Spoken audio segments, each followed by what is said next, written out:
Sinabi ni Lukinyin kay Kinan, kasama naming daoista na si Kinan, sa susunod, malamang na maraming tao mula sa ibang mga paksyon ang darating, at kasama pa roon ang mga walang kapantay na pinuno. Hindi ka paalis sa sandaling ito at gusto mo pa kaming guluhin. Sa sandaling ito, naramdaman ni Lu Xiaoming na napaalalahanan na niya ang kanyang ate na umalis ng maaga. Bakit ba hindi siya nakinig sa kanyang payo? Ngayon, huli na ang lahat at hindi na sila makakaalis. Nang marinig ito ni Kinan, ipinihit niya ang kanyang heaven-shattering saber at sinabi kay Lu Kinyin, hindi mo na kailangang paalalahanan ako.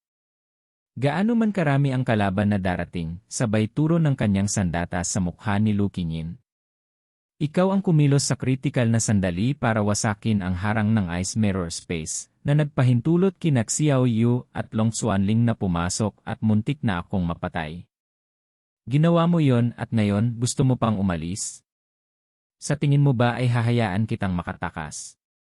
Nagpaliwanag si Lu Kinyin, sa totoo lang, hindi ko nais na patayin ka. Gusto ko lang malaman ang sikretong itinatago mo. Pero dahil umabot na sa ganito ang sitwasyon, bakit hindi ka magbigay ng isang kahilingan? Sisikapin naming matupad ito bilang kabayaran sa iyo. Malamig na sumagot si Kinan, kabayaran. Lu Kinyin, ang iyong paraan ay maaaring gumana sa iba, pero sa akin, wala itong epekto. Sinubukan pa rin ni Lu Kinyin na mangumbinsi, kasama naming daoista na si Kinan, kahit nasaktan kita, hindi ka naman namatay, kaya't ang kasalanan ko ay hindi dapat katumbas ng kamatayan, hindi ba? Bukod pa riyan, malapit nang dumating ang walang kapantay na pinuno ng aming spirit sealing tribe. Pagkatapos ng napakaraming laban, siguradong pagod ka na, tama ba? Sumingit din si Lu Xiaoming mula sa likuran, tama. Tama. Sa kabilang banda, mapanuyang pinuri sila ni Yuanji, isang mahusay na paraan ng pagbabanta at pakikipag-ayos. Sayang nga lang at malamang ay hindi ito gagana kay kasamang daoista Kinan.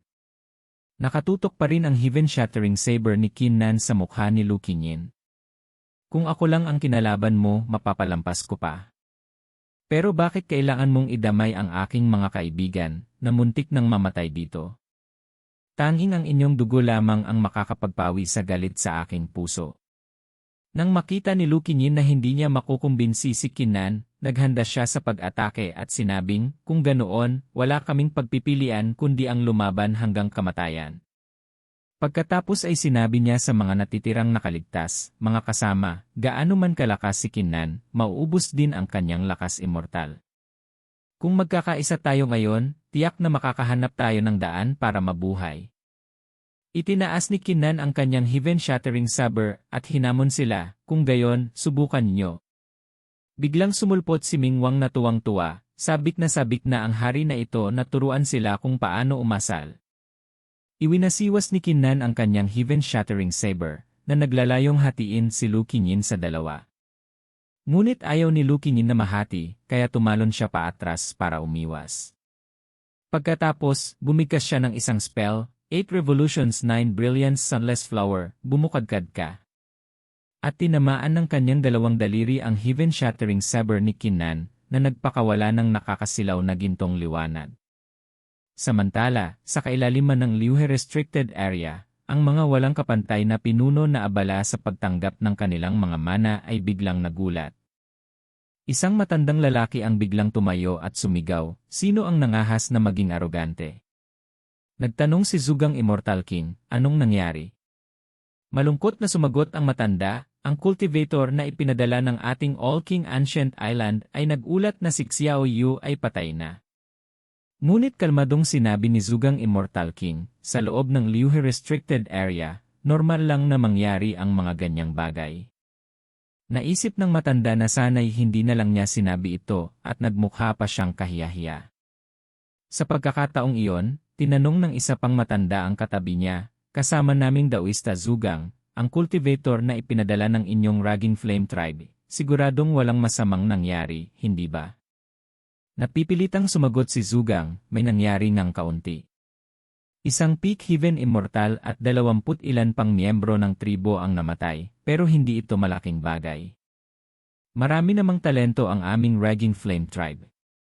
Idinagdag ng matanda mula sa Spirit Sealing Tribe, kamakailan lang, nagpadala rin ng mensahe si Kinyin na kasalukuyan siyang nakikipaglaban kay Kinnan at nasa kritikal na sitwasyon. Doon lang nagulat si Zugang Immortal King at napasigaw, Kinnan. Ibig sabihin ba nito, ang mga cultivator ng aming Raging Flame Tribe at ng All King Ancient Island ay pinatay lahat ni Kinnan at ng kanyang mga kasamahan? Nagmungkahi ang elder ng Spirit Sealing Tribe. Totoo man o hindi, malalaman natin kapag pumunta tayo doon, hindi ba? Ngunit sinabi ni Zugang Immortal King, huwag tayong magmadali. Hindi ba't sinabi ni Jiangju Immortal King na lahat ng malalaking paksyon ay nakatanggap na ng balita para harapin si Kinnan? Tinalikuran na rin ni Jiangju Immortal King ang mana rito at pumunta na roon. Kung pagbabatayan ng oras, malapit na siyang dumating. Kasabay nito, sa ibang lugar, sumigaw sa gulat si Lu Qinyin Xiaoming. Si Lu Xiaoming pala ay nahuli na ng mga kuko ni Mingwang. Sumigaw siya sa takot, huwag. Huwag mo akong patayin, at tumingin kay Lu Qinyin na may desperasyon, ate, tulungan mo ako.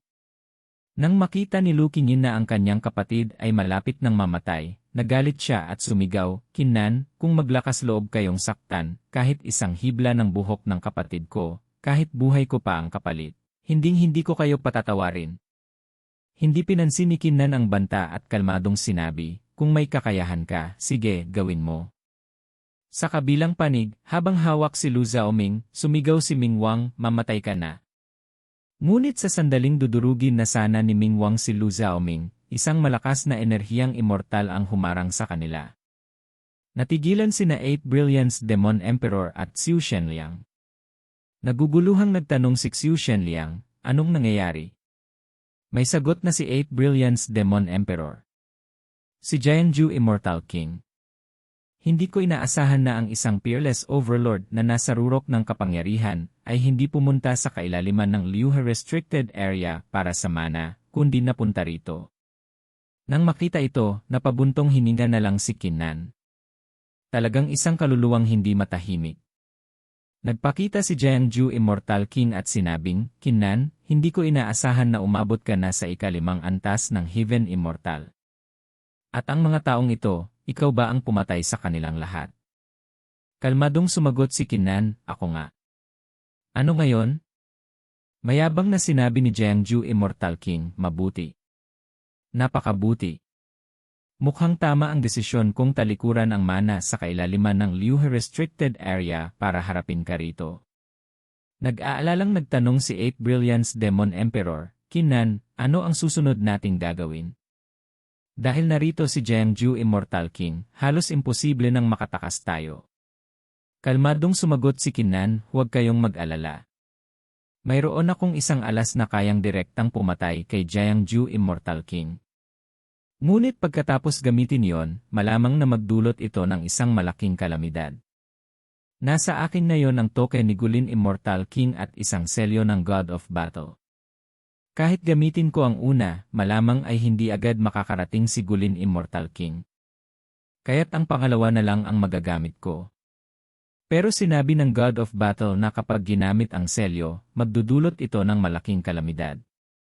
Sinabi ni Eight Brilliance Demon Emperor na mas iniisip ang kaligtasan, malaking kalamidad kung malaking kalamidad. Ang mahalaga ay malampasan muna natin ang kasalukuyang panganib. Sumang-ayon si Kinnan. Sige kung ganoon. Ngunit nag-alok si Lu Qinyin, Kinnan, pakawalan niyo ang kapatid ko.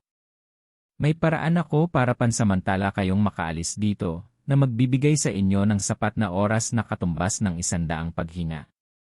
Nang marinig ito ni Kinnan, naisip niyang maganda ang ideya at sumang-ayon siya. Sige. Sinabi rin ni Mingwang, sige. Gagawa ang hari na ito ng isang immortal demon oath. Hanggat magagawa mo ang sinabi mo, magiging ligtas ang iyong kapatid. Sinabi ni Kinnan sa lahat, maghanda kayo. Nang marinig ito, agad na naghanda ang grupo ni Kinnan. Nagalit si Jiangju Immortal King at nagtanong, gusto ninyong tumakas? Hindi kayo makakatakas sa pagkakataong ito. Pagkasabi nito, nagpakawala siya ng isang sword formation. Nang makita ito, agad na nagpasa ng lakas immortal sina Yuanji, at 8 Brilliance Demon Emperor sa loob ng Heaven Mending Cauldron at tinawag si Mingwang. Matapos matanggap ang lakas immortal, agad na kumilos si Mingwang. Ibinuka niya ang kanyang bibig at isang bolang apoy ang lumitaw. Habang inihagis ni Mingwang ang bolang apoy para harangin ang sword formation ni Jiangju Immortal King, tinanong niya si Lu Qinyin, hindi ka ba kikilos? Naisip ni Kinnan, talagang hindi mapagkakatiwalaan itong si Lu Qinyin. Sa kabilang banda, nagsimula ng kumilos si Lu Qinyin. Pinakalman niya ang mga kasama niya, bakit kayo nagmamadali? At nagsimula siyang bumigkas ng isang spell. Ang langit at lupa ay isa, walang batas na hindi umiiral, walang kawalan na hindi naroroon. Nang makita ito ni Jiangju Immortal King, sumigaw siya, hindi maganda. Isang harang ang biglang lumitaw at bumalot sa grupo ni Kinnan. Pagkatapos, ang harang na ito ay nabasag at ang mga anino ng grupo ni Kinnan ay naglaho. Walang magawang pinanood ni Jiangju Immortal King ang paglaho ng kanyang mga kaaway. Sinubukan niya silang habulin ngunit hindi niya nagawa. Sa kabilang panig, pinakawalan din si Lu Xiaoming. Napaupo siya sa lupa at walang tigil na umuubo, Hook! Hook! Hook! Pinandilatan ni Jiangju Immortal King si Lu Qinyin at sumigaw ng may pagbabanta, Lu Qinyin, ang lakas ng loob mo. Iwinasiwas niya ang kanyang kamay at isang malakas na enerhiyang immortal ang lumabas. Puno ng galit, sinampal niya si Lu Qinyin. Tumalsik si Lu Qinyin at bumagsak sa pader na bato na naging sanhi ng pagkasira nito. Nang makita ni Lu Xiaoming na nasaktan ang kanyang kapatid, sumigaw siya, ate. Hawak ang kanyang dibdib, sinabi ni Lu Qinyin, Senior Jiangju Immortal King, huminahon po kayo.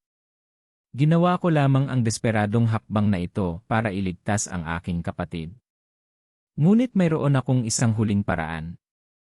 Sila ay nailipat sa isang lugar na 10,000 milya ang layo sa Timog Silangan.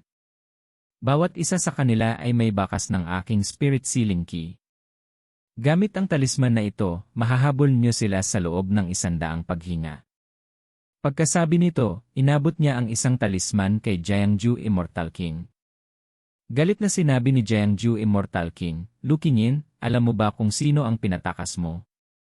Gaano man kahalaga ang buhay ng kapatid mo, mas mahalaga pa ba ito kaysa sa pagpatay sa kanila? Kung hindi lang dahil sa 9 Heavens Supreme ng Spirit Sealing Tribe na nasa Liu Restricted Area, siguradong papatayin kita ngayon.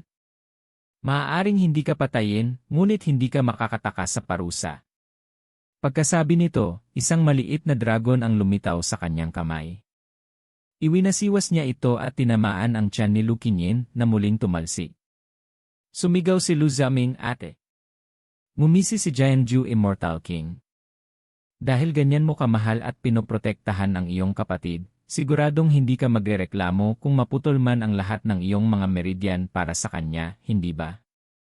Pagkatapos, agad siyang lumipad palayo, iniwan si Lu Qinyin na hirap na bumangon habang nagmumura sa kanyang isip, damnyo, matandang Jiangju.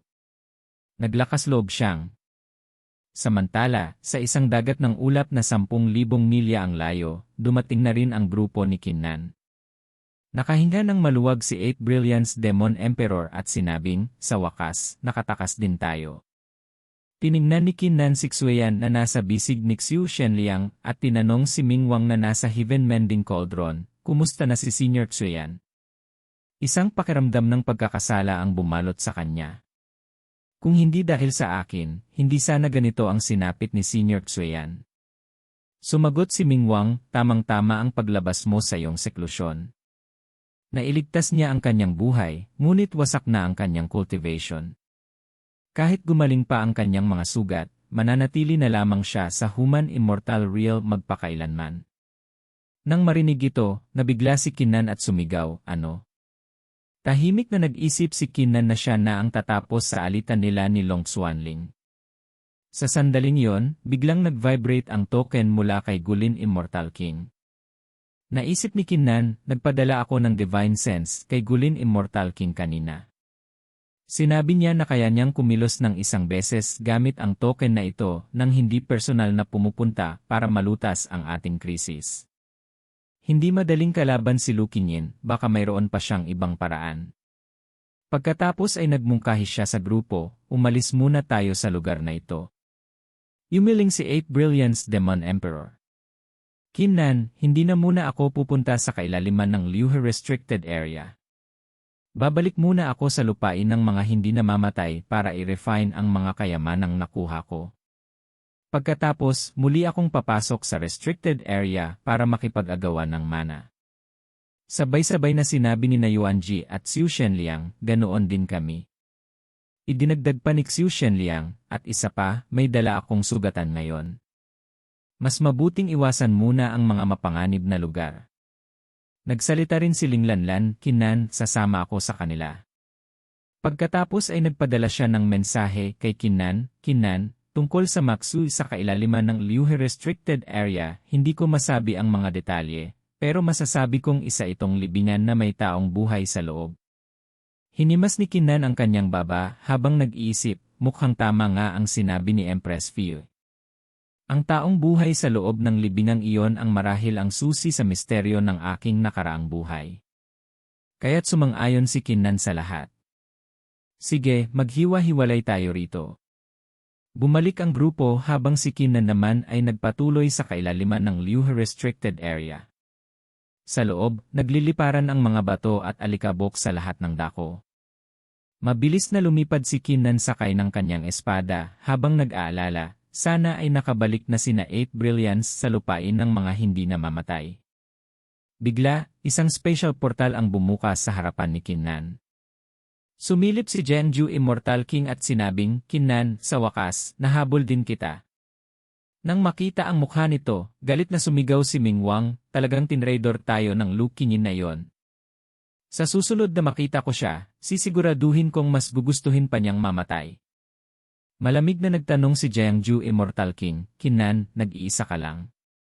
Mas mabuti, mas kaunting abala. Mamatay ka na. Muli niyang pinakawalan ang kanyang sword formation at sumugod kay Kinnan. Nang makita ang paparating na sword formation, naisip ni Kinnan, mukhang kailangan ko nang gamitin ang token ni Gulin Immortal King. Isang harang ang itinaas ni Kinnan upang salagin ang mga espada ni Jiangju Immortal King. Inactivate niya ang token at naisip, mula sa loob ng token, narinig ang boses ni Gulin Immortal King. Hindi ko akalain na si Jiangju Immortal King, isang peerless overlord, ay hahabulin at papatayin ang isang nasa ikalimang antas lamang na Heaven Immortal. Kung malalaman ito ng mundo, hindi ka ba natatakot na pagtawanan ng mga bayani? Isang pagoda ang lumitaw at prinotektahan si Kinnan. Iwinasiwas ni Jiangju Immortal King ang kanyang espada, ngunit hindi niya ito mabasag. Galit siyang nagsabi, Kinnan, hindi ka nga talaga madaling patayin. Ngunit ito ay isang manifestasyon lamang ng kalooban. Paano nito mapipigilan ang isang tulad ko? Sinabi ni Gulin Immortal King kay Jiangju Immortal King, kahit isa lang akong hibla ng kalooban, sapat na ito para maitakas si Kinnan. Pagkasabi nito, binalot ng pagoda si Kinnan at nagsimulang mag-teleport. Nang makita ito, sumigaw si Jiangju Immortal King, peste. Huwag mong hayaang malaman ko kung sino ka, kung hindi, hinding-hindi kita patatawarin. Mabilis na naihatid si Kinnan sa ibang lugar. Lumitaw ang sinaunang pagoda at ibinaba si Kinnan sa lupa. Nagtski si Ming Wang, grabe, ang galante naman ng peerless overlord na ito. Para mailigtas ka kanina, malamang ay gumastos siya ng hindi bababa sa 2 kayamanang nasa antas na immortal fortune. Nagulat si Kinnan at nagtanong, 2 kayamanang nasa antas na immortal fortune. Agad siyang nagsalita sa token ng may pasasalamat, Senior Gulin, sa pagkakataong ito, utang na loob ko po ito sa inyo. Kung may kailangan kayo sa hinaharap, sabihin niyo lang po. Diretsahang tumanggi si Gulin Immortal King, hindi na kailangan. Ang 4 Methods 8 Manifestations na ibinigay mo ay nagbigay sa akin ng isang pagkakataong laban sa tadhana. Kung hindi, hindi kita tatratuhin ng ganito. Wala kang utang na loob sa akin. Nagtanong ulit si Kinnan, Senior, nasa kailaliman po ba kayo ng Liuhe Restricted Area ngayon? Kinumpirma ni Gulin Immortal King. Ang mga 9 Heaven Supreme ng bawat sekta ay narito na sa lugar kung saan naganap ang kakaibang pangyayari. Ngunit nagkaroon ng kaunting problema. Mukhang malapit nang bumukas ang Heavenly Gate. Ang pagbukas ng Heavenly Gate ay magdadala ng mabuti o masamang kapalaran na mahirap hulaan. Nasa Heaven Immortal Realm ka pa lang, kaya mas mabuting huwag kang makisali. Nagsimulang mag-isip si Kinan. Heavenly Gate. Nagpatuloy si Gulin Immortal King, dahil sa impluensya ng Heavenly Gate, isang destiny bestowing tree ang lumitaw sa gilid ng malalim na bahagi ng Liuhe Restricted Area, at malapit na itong mamunga. Kinan, maaari kang pumunta roon at subukan ang iyong kapalaran. Pagkasabi nito, tuluyan nang naglaho ang presensya sa token ni Gulin Immortal King. Lumingon si Kinan at tinanong ang kasama niyang si Mingwang, alam mo ba kung ano ang Heavenly Gate? At ano naman ang Destiny Bestowing Tree? Sumagot si Mingwang, hindi ako sigurado sa Heavenly Gate, pero ang Destiny Bestowing Tree ay isang napakagandang bagay. Kung mamumunga ito, kailangan nating pumunta roon. Kailangan nating makakuha ng kahit 10 bunga. Pagkatapos ay tinanong niya si Kinan, alam mo ba kung paano umangat mula sa rurok ng Heaven Immortal Realm para maging isang Peerless Overlord? Sumagot si Kinan, syempre alam ko. Kapag nakabisado mo na ang 4 extremes of martial arts, maaari ka nang tawaging isang Peerless Overlord. Kapag naabot mo ang rurok ng Peerless Overlord at nakabuo ng isang Dao Crystal, maaari ka nang tawaging isang 9 Heaven Supreme. Kinailangang iwasto ni Mingwang si Kinan, kung ganoon lang, masyado mong minamaliit ang mga Peerless Overlord at 9 Heaven Supreme. Bukod sa sinabi mo, ang pinakamahalagang hakbang ay ang kumawala mula sa Great Dao ng langit at lupa, na siyang mag-aalis sa mga tanikala sa iyong katawan. Hinimas ni Kinan ang kanyang baba at nagtanong, ano ang kaugnayan niyan sa Destiny Bestowing Tree? Ipinaliwanag ni Mingwang, ang punong ito ay isa sa mga pambihirang puno na nilikha ng langit at lupa. Ang bunga nito ay nakakatulong sa isang tao na mas madaling kumawala mula sa Great Dao. Huwag mo itong maliitin. Maraming tao ang natigil sa hakbang na yon mula sa rurok ng Heaven Immortal patungong Peerless Overlord. Lalo na ang mga henyong tulad mo na may malalim na marka sa langit at lupa, mas mahirap para sa inyo na kumawala. Naintindihan na ni Kinan. Kung ganoon pala. Ayon sa sinabi ni Senior Gulin, hindi pa tuluyang bukas ang Heavenly Gate, ibig sabihin hindi pa talaga kumikilos ang mga 9 Heaven Supreme. Ligtas pa tayong pumunta roon ngayon. Kapag bumukas na ang Heavenly Gate, aalis na lang tayo. Kung gayon, umalis na tayo ngayon patungo sa kailaliman ng Liuhe Restricted Area. Pagkasabi nito, lumipad si Kinan sakay ng kanyang espada. Mabilis silang nakarating ni Mingwang sa pinakadulong bahagi ng Liuhe Restricted Area. Kasabay nito, isang cultivator ang pinasukan ng berdeng enerhiya sa katawan. Sumigaw siya sa sakit, Pagkatapos, biglang namula ang kanyang mga mata at nagpakita ng gulat na ekspresyon. Umupo siya at sinabing, Kinan, napakalaki ng hirap ko para palakasin ang aking katawan sa antas na yon, pero sinira mo lang. Pero hindi mo inaasahan, hindi ba? Pagkatapos kong gamitin ang ipinagbabawal na sining para tumakas, nagawa kong sapian ang katawan ng iba. Sa susunod, ako, si Long Xuanling, ay sisiguraduhing mamamatay ka ng walang libingan. Pagkatapos, itinuro ni Long Xuanling ang kanyang daliri sa hangin at isang marka ang lumitaw. Nagpadala siya ng mensahe kay Lord Southworld, Lord Southworld, paumanhin po. Hindi ko inaasahan na hahantong sa ganito ang mga pangyayari. Pakisabi po sa aking guro na hahanapin ko ang mga bagay na yon para sa kanya. Sana ay tulungan ako ng guro na patayin si Kinan. Pagkasabi nito, naisip niya, ngayon, kailangan ko na lang maghintay sa Immortal Seeking Flying Bridge. Kasabay nito, sa isang gubat sa loob ng Liuhe Restricted Area, may napansin si Kinan sa kalangitan. Nakita niya ang isang pamilyar na tao na lumilipad at kumaway siya, Q Hong. Masaya niyang naisip, hindi ko inaasahan na makikita ko siya rito. Mula noong maghiwalay kami sa yungib ni Human Saber Supreme, isa pa lang siyang bagong Human Immortal. Ngayon, nasa unang antas na siya ng Heaven Immortal. Ngunit, malamig lang na tumingin si Q Hong kay Kinan. Nagtaka si Kinnan, kakaiba. Bakit parang hindi niya ako kilala sa tingin niya? Pagkatapos, lumipad palayo si Q Hong kasama ang kanyang grupo. Tinanong ni Ming Wang, kilala mo ba ang mga tao mula sa Fishan Ancient Sect? Nagulat si Kinnan, mga taga Fishan Ancient Sect sila. Nagduda siya. Kakaiba. Dati, walang anumang kaugnayan si Q Hong sa Fishan Ancient Sect. Bakit kasama na niya sila ngayon? At ang tingin niya sa akin kanina. Nag-alab ang galit sa puso ni Kinnan. Hindi kaya sinapian na ang katawan niya? Nang makita ang itsura ni Kinnan, nagtanong si Ming Wang, bakit bigla kang naglabas ng nakamamatay na aura? Ipinaliwanag ni Kinnan, ang leader ng grupong iyon mula sa Fishan Ancient Sect kanina ay isang matalik kong kaibigan. Dati, wala siyang anumang kaugnayan sa kanila, pero ngayon. Pinaalalahanan ni Ming Wang si Kinnan, kung gayon, ihanda mo na ang iyong sarili. Malamang ay sinapian na ang katawan ng kaibigan mo. Kami, ang 10 Ancient Evils, ay malupit na, ngunit mas masahol pa ang Fishan Ancient Sect. Naggitngit ang mga ngipin ni Kinnan. Kung totoo yan, hinding-hindi ko sila patatawarin. Sabi ni Ming Wang, mahirap yan.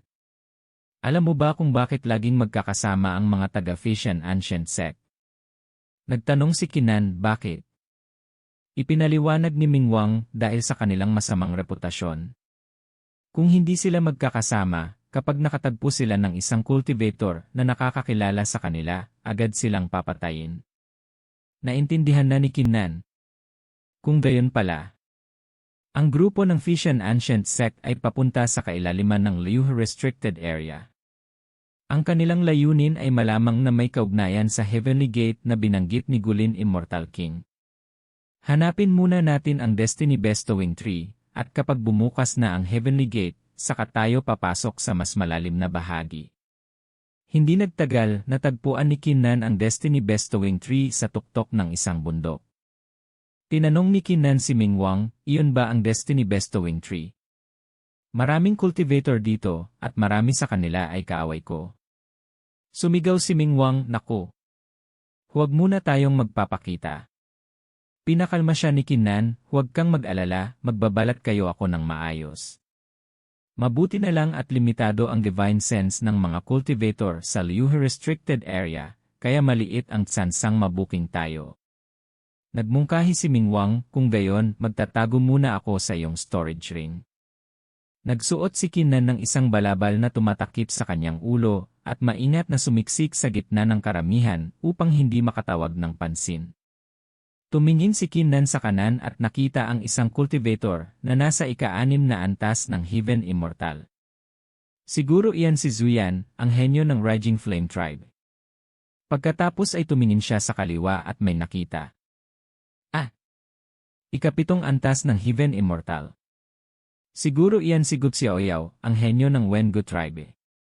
Sa sandaling iyon, nag-uusap ang ilang tao. Narinig mo na ba?